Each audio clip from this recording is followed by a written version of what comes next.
ইফতারের জন্য মাত্র 10 মিনিট তৈরি ঝটপট এই মুচমুচে ডিমের চপ কি করে তৈরি করবে আজকের ভিডিওতে সেটা শেয়ার করব। আসসালামু আলাইকুম, কেমন আছো তোমরা সবাই? নতুন একটি রেসিপিতে তোমাদের সবাইকে স্বাগত জানাই। এরকম করে ডিমের চপ বানালে আর অন্য কোনো চপ খাওয়ার কোনো প্রয়োজন হবে না। এটা এতটাই মজাদার হয় আর হয়ে যায় খুব তাড়াতাড়ি। আর দেখতেই পাচ্ছ কতটা লোভনীয় লাগছে। দেখে নাও তাহলে আজকের রেসিপি। ভিডিও শুরু করার আগে একটাই রিকোয়েস্ট, চ্যানেলটিকে যদি সাবস্ক্রাইব না করে থাকো তাহলে সাবস্ক্রাইব করে দিও। আর ফেসবুক থেকে দেখলে পেজটাকে ফলো করতে ভুলো না। ডিমের চপ বানানোর জন্য আমি এখানে প্রথমে আলুটাকে বয়েল করে নিয়েছি, সেটা আর ক্যামেরাতে দেখানো হয়নি, সেটা অফ ক্যামেরায় আমি করে নিয়েছি। এবার এখানে একটা কড়াই বসিয়ে দিলাম। কড়াইয়ের মধ্যে দিয়ে দিলাম হচ্ছে সরষের তেল। তেল গরম হয়ে আসলে ওর মধ্যে দিয়ে দিলাম হচ্ছে হাফ চা চামচ গোটা জিরে, হাফ চা চামচ পাঁচফোড়ন। খুব ভালোভাবে মশলার ফ্লেভার বেরিয়ে আসলে ওর মধ্যে এখন অ্যাড করলাম হচ্ছে হাফ চা চামচ হলুদ গুঁড়ো, হাফ চা চামচ লঙ্কা গুঁড়ো, স্বাদ অনুযায়ী নুন আর হাফ চা চামচ ভাজা জিরে গুঁড়ো দিয়ে খুব ভালোভাবে মিশিয়ে নিয়ে এরপর ওর মধ্যে অ্যাড করবো হচ্ছে সেদ্ধ করে রাখা আলু। আমি এটাকে গ্রেটারে গ্রেট করে নিয়েছি, দিয়ে এটার সাথে ভালো করে মিশিয়ে নেব। খুবই সহজ পদ্ধতিতে বানিয়ে দেখাবো, যে কেউ খুব সহজে ইফতারে বানিয়ে ফেলতে পারবে এই ডিমের চপ। খুব ভালোভাবে মেশানো হয়ে গেছে। এবার এর মধ্যে অ্যাড করব হচ্ছে পেঁয়াজ বেরেস্তা, কয়েকটা কাঁচা লঙ্কা কুচি আর একটুখানি ধনে পাতা দিয়ে আবার ভালো করে মিশিয়ে নিয়ে 1 থেকে 2 মিনিট খুব ভালো করে কুক করে নেব। ডিমের চপ বানানোর জন্য আমাদের পুরটা একদম রেডি হয়ে গেছে। এবার এটাকে একটা থালাতে সার্ভ করে নেব, দিয়ে এটাকে ঠান্ডা হতে দেবো। ততক্ষণে আমরা এবার ডিমটাকে কেটে নেব।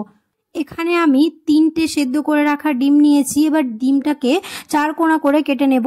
আর এখানে ডিমগুলো আমার সবগুলো কাটা হয়ে গেছে। এবার একটা বাটিতে নিয়েছি হচ্ছে 2 চা চামচ ময়দা, হাফ বাটি বেসন আর 2 চা চামচ চালের গুঁড়ি। চালের গুঁড়ি দিলে এটা খুব মচমচে হয়। আর দিয়ে দিব হচ্ছে হাফ চা চামচ কালো জিরে, হাফ চা চামচ লঙ্কা গুঁড়ো, হাফ চা চামচ হলুদ গুঁড়ো, হাফ চা চামচ ধনে গুঁড়ো, হাফ চা চামচ জিরে গুঁড়ো, স্বাদ অনুযায়ী নুন আর দিয়ে দিব হচ্ছে 1 চা চামচ আদা রসুন বাটা।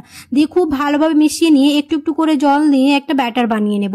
খুব বেশি পাতলা বা খুব বেশি ঘন না, বেসনের কনসিস্টেন্সিটা তোমাদের দেখিয়ে দিচ্ছি। আর এখানে খুব ভালো করে একটু একটু করে জল নিয়ে আমার বেসনের ব্যাটারটা রেডি হয়ে গেছে।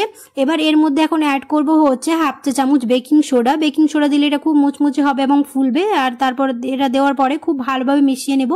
এবার এখানে ততক্ষণ আলুর পুরটা ঠান্ডা হয়ে গেছে। এবার আলু পুরটা নিয়ে গোল করে এরকম মাঝখানে ডিম রেখে এরকম প্রেস করে দিলে, গোল গোল করে দিলে আমাদের ডিমের চপের শেপ একদম রেডি হয়ে গেছে। তোমরা চাইলে এখানে গোল গোল করে নিতে পারো, তবে আমি এখানে লম্বা লম্বা করেছি, দেখতে ভালো লাগবে। এরকম করে সবগুলো বানিয়ে নেব। আর খুবই সহজ পদ্ধতিতে যে কেউ বানিয়ে ফেলতে পারবে ইফতারিতে মাত্র কয়েক মিনিটের মধ্যে এই ডিমের চপ। এমনি চপ তো আমরা মাঝে মাঝে খেয়ে থাকি, এরকম করে ডিমের চপ বানিয়ে দেখবে, ইফতারি টেবিলের মূল আকর্ষণ হবে এই ডিমের চপ। তো আমার সবগুলো বানানো হয়ে গেছে। এবার বেসনের মধ্যে এরকম কোট করে নিয়ে তেলের মধ্যে ছেড়ে দেবো। তেলটাকে গরম করে নিয়েছি, এবার এক এক করে দিয়ে ভেজে নেব।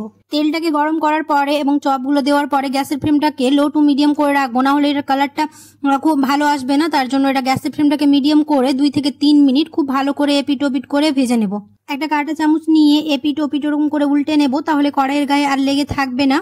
আশা করছি আমার আজকের রেসিপি বুঝতে তোমাদের কোনো অসুবিধা হয়নি। আর আজকের রেসিপি তোমাদের ভালো লেগেছে। যদি ভালো লেগে থাকে তাহলে অবশ্যই একটা লাইক করে দিও, কমেন্টে জানাতে ভুলো না কেমন হয়েছে। তো চপগুলো আমার ভাজা হয়ে গেছে, তোমরা তোমাদের পছন্দ মতো কালার করে ভেজে নিতে পারো।